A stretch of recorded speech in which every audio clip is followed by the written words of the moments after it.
नमस्कार, देशोन्नतीच्या सुपर 30 मध्ये मी ऐश्वर्या आपलं स्वागत करते।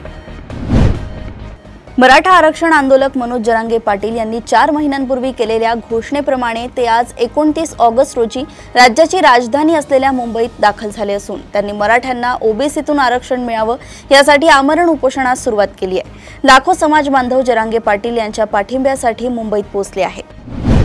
रायगड जिल्ह्यातील सालेगावची एक गाव एक गणपती ही अनोखी परंपरा अनेक वर्षांपासून सुरू आहे। या गावात प्रत्येक घरात गणपतीची स्थापना न करता एकत्रितपणे शिवगणेश मंदिरात गणेशोत्सव साजरा केला जातो। गणेश चतुर्थीला गणेशाची मूर्ती तलावातून पालखीतून फिरवली जाते। ही 125 वर्षांची परंपरा आजही गावकऱ्यांनी जपली असून यामुळे गावात एकोपा टिकून आहे। खेडचे माजी नगराध्यक्ष वैभव खेडेकर यांच्या भाजप प्रवेशाच्या चर्चा सुरू होताच मनसे अध्यक्ष राज ठाकरे यांनी खेडेकरांसह रायगडमधील काही पदाधिकाऱ्यांना तातडीने बडतर्फीचं पत्र दिलं।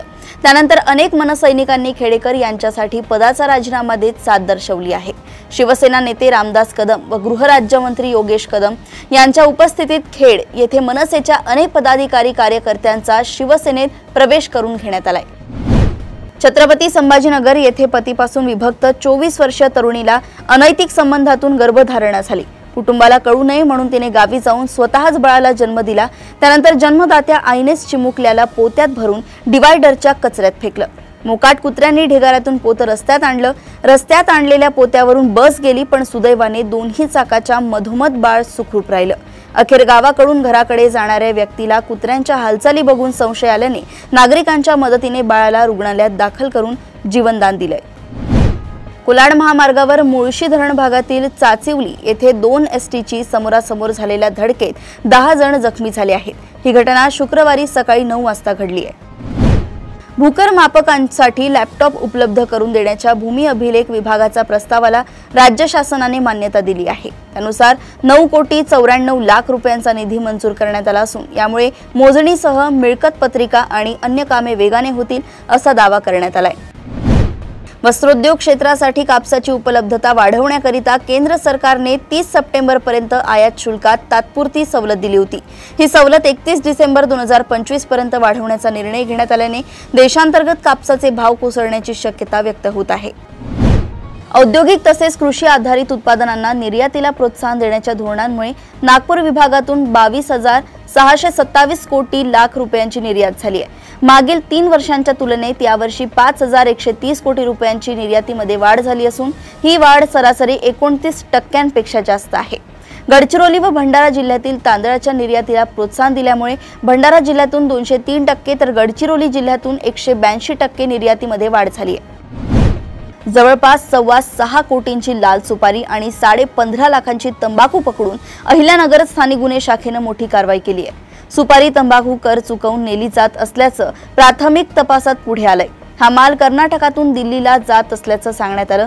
संशयास्पद बाबींमुळे ट्रकसह सर्व वस्तू जप्त केल्या असून राज्य व केंद्रीय जीएसटी विभागाला याची माहिती दिली आहे असं पोलिसांनी सांगितलंय।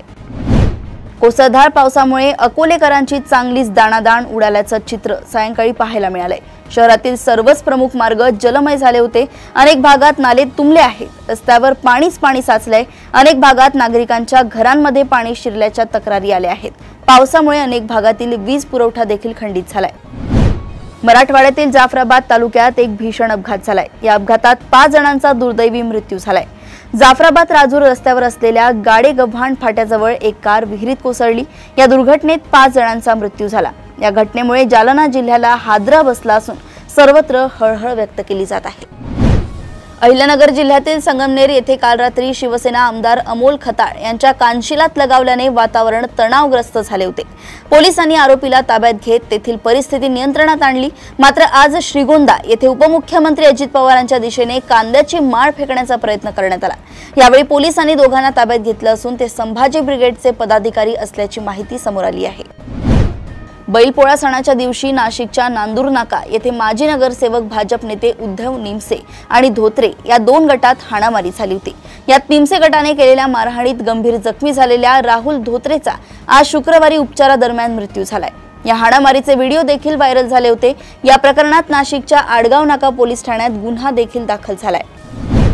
महापालिका निवडणुकीच्या पार्श्वभूमीवर शहरातील राजकीय वातावरण तापलंय। त्यातच काही स्वयंघोषित भाई ऍक्टिव्ह झाले आहेत। मध्य प्रदेशातून गावठी पिस्तुलांची तस्करी केली जात आहे।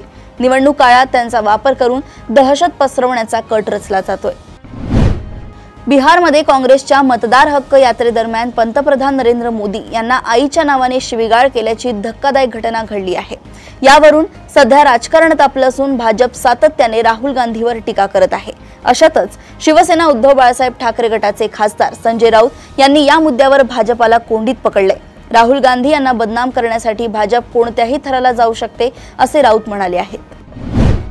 नव्या तंत्रज्ञानामुळे घरातील लोकांना किती सुरक्षितता मिळू शकते हे दाखवून देणारी घटना समोर आली आहे। बागलकोटमधील सॉफ्टवेअर इंजिनियर तरुणी ही अमेरिकेत राहते। मुळोध शहरात तिच्या घरात चोरी होण्यापूर्वी पोलिसांना तिनं अमेरिकेतून सावध केले, त्यामुळे चोरांना लगेच पळ काढावा लागलाय। वेगानं येणाऱ्या कर्नाटक आरटीसी बसनं रस्त्याच्या कडेला वाट पाहणाऱ्या लोकांना धडक दिली। या अपघातात 6 जणांचा मृत्यू झालाय। प्राथमिक माहितीनुसार बसचा ब्रेक फेल झाल्यामुळे हा अपघात झालाय। रिव्हर्स गिअरमध्ये धावणारी बस अनियंत्रित झाल्यानंतर रस्त्याच्या कडेला उभ्या असलेल्या लोकांना धडकली आहे। भारतातील युवा हृदय शल्य विशारद डॉक्टर ग्रॅडलिन रॉय यांचे कार्डियक अरेस्टने निधन झाले। ते फक्त 39 वर्षांचे होते। अनेकांसाठी देवदूत ठरलेल्या डॉक्टरलाच हृदयविकाराने गाठल्यामुळे सर्वत्र हळहळ व्यक्त केली जात आहे। या घटनेने वैद्यकीय विश्वालाही मोठे हादरे बसले आहे। डॉक्टरांनी रुग्णांची काळजी घेताना स्वतःच्या आरोग्याकडेही लक्ष देण्याची गरज या घटनेने अधोरेखित केली आहे। पंजाबमध्ये मोठ्या प्रमाणात पुराचा तडाखा बसला असून पठाणकोट, गुरदासपूर, फाजिलका, कपूरथळा, तरनतारन, फिरोजपूर, होशियारपूर आणि अमृतसर या जिल्ह्यात पूरस्थिती निर्माण झाली आहे। प्रशासनाने मदत कार्य सुरू केले। दरम्यान देशातील दक्षिण भारतातील राज्यांमध्ये पावसाचा जोर वाढल्याचं चित्र आहे। सावकार आणि कर्जाच्या बोजाने त्रस्त असलेले हँडलूम व्यावसायिक सचिन ग्रोवर आणि त्यांची पत्नी शिवांगी यांनी त्यांच्या 4 वर्षांच्या मुलाला विष पाजल्यानंतर गळफास घेत आपल्या आयुष्याची अखेर केली आहे। यामध्ये या जोडप्यासह 4 वर्षांच्या मुलाचाही मृत्यू झालाय।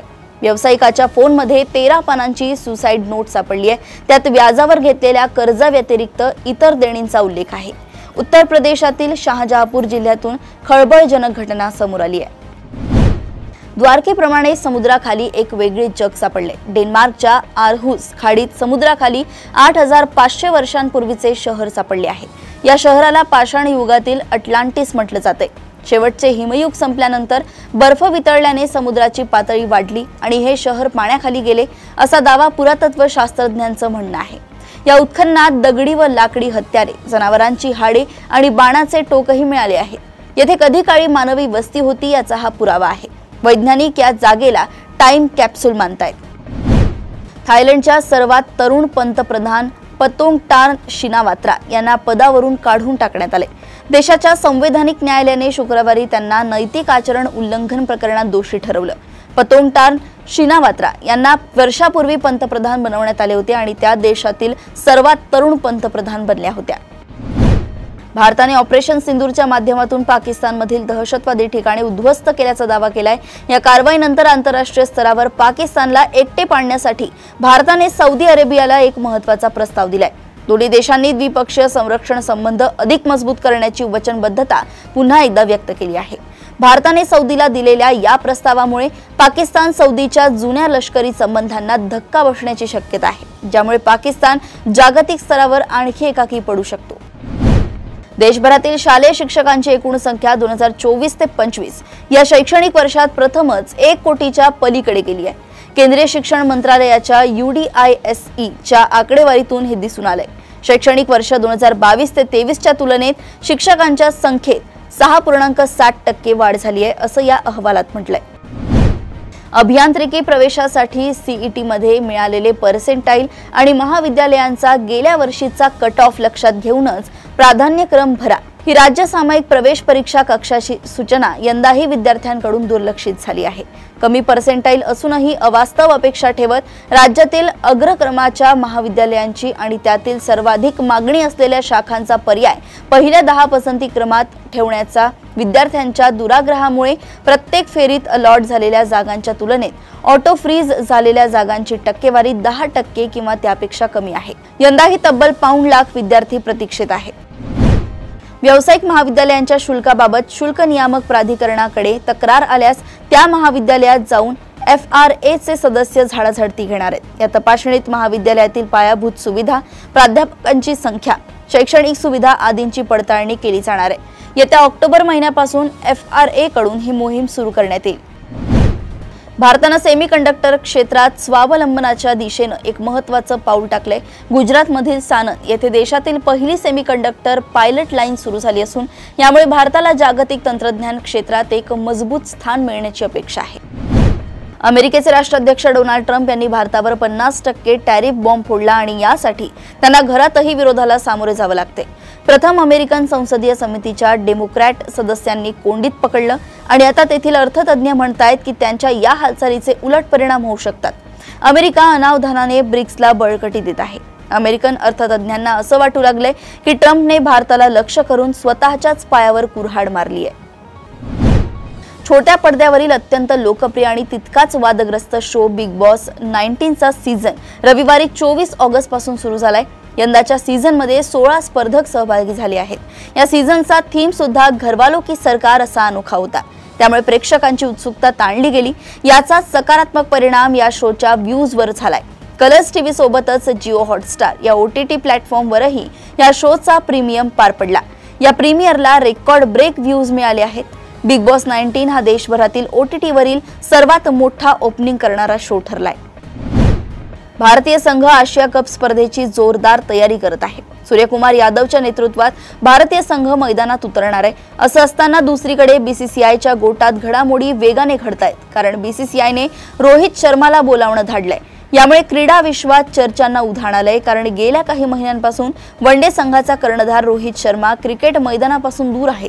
भारतीय वनडे संघाचा कर्णधार रोहित शर्मा 13 सप्टेंबरला BCCIच्या सेंटर ऑफ एक्सलन्स येथे फिटनेस टेस्टसाठी हजर राहणार आहे। अशाच सुपर 30 बातम्या जाणून घेण्यासाठी बघत रहा देशोन्नती। नमस्कार।